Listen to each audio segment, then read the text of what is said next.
Yesa, bati nta makuru ufise musaza. Hey. Atushaka kumenya vyinshi biri muri entertainment, kurikirana Sule S Ndimu, wananita mjanja wako, umusesanguzi. Come on. Atuno munsi urabizi neza yuko ari tariki 5 ukwezi kwa gatanu. Hey, kuna nini upande hizo? Ebano nkundire gato ndakubwire yuko uza uragira ama commentaire, ushira ko ama like, bituma yuko kino kiganiro canke ibiganiro vyacu bishikira abantu benshi. Twende sasa muri Burunga kuna jiri nini? Sio maji, oya simvuga mazi. Yes, umuririmbyi Fabby Tozzy, umuzi neza mu ndirimbo zitandukanye kama kawaida kama dawa. Uno musi ni umusi wiwe, ni itariki yiwe yavukiyeko. Ati ni Fabby Tozzy yavutse itariki 5 ukwezi kwa gatanu. Hari umwaka wa kangahe hajya abantu b'Imana? Nani anakumbukumbu? Uno musaza amezeka kumbe. Yes, tumubire kwanza joyeux anniversaire, ati isabukuru ryiza, happy birthday bro. Mambo anakuaje pande hizo? Tuzalia wapi? Tuambiane.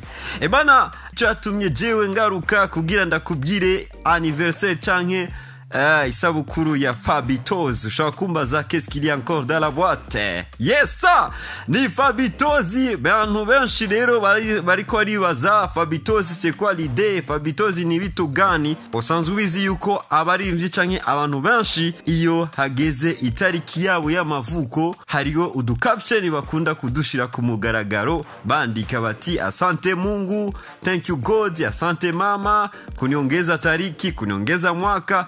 Ariko ni Fabby Tozzy ati hari kera, ilikuwa ni habari mbwembwe za zamani hizo jamani.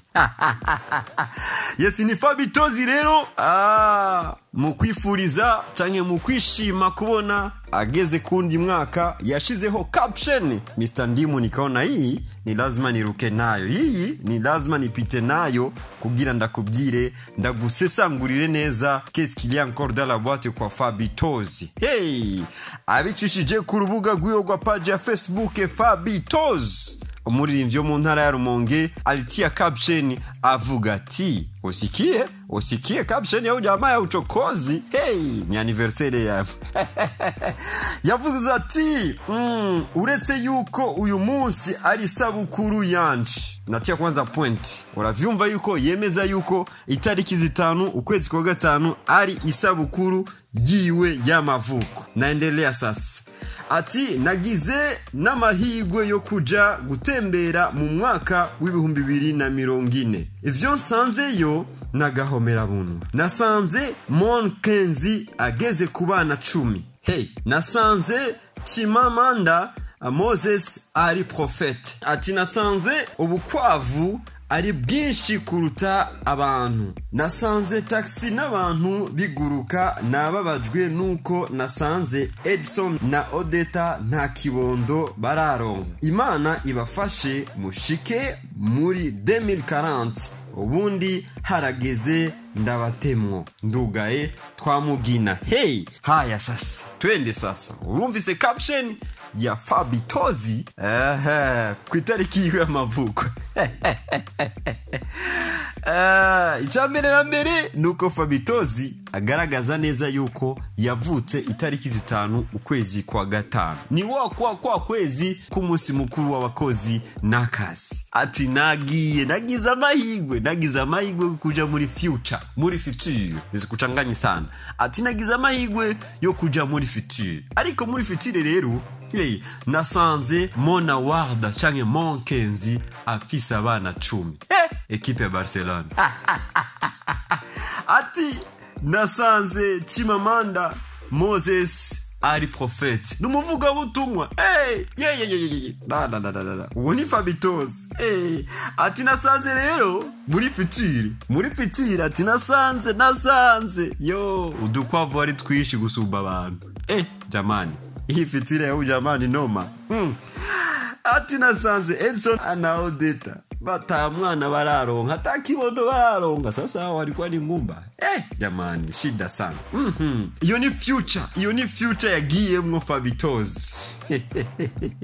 Sasa anniversaire ya jamaa tutaisherehekea aje ndugu? anniversaire ya Fabby Tozzy bicha bigenda gute? Ni fete tuigirira hehe? Fabby Tozzy unatuchanganya bro.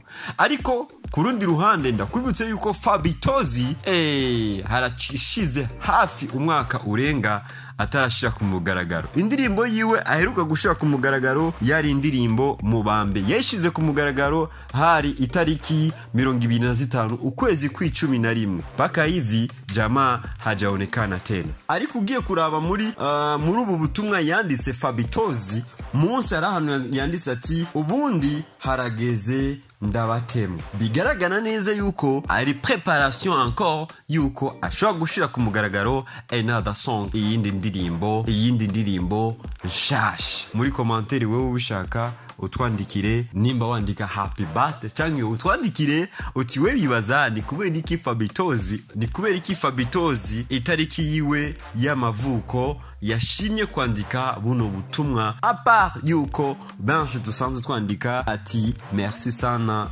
Mungu kuona kuniongeza mwaka mwingine, asante mada, asante fada, asante nini, lakini yeye akaja akatupiga chenga la moto. Commentaire, like kugira ikiganiro gishike kure. Ushobora kunyita Sule S Ndimu, omusesanguzi wawe. Ye what up? Buja Flavor, come on.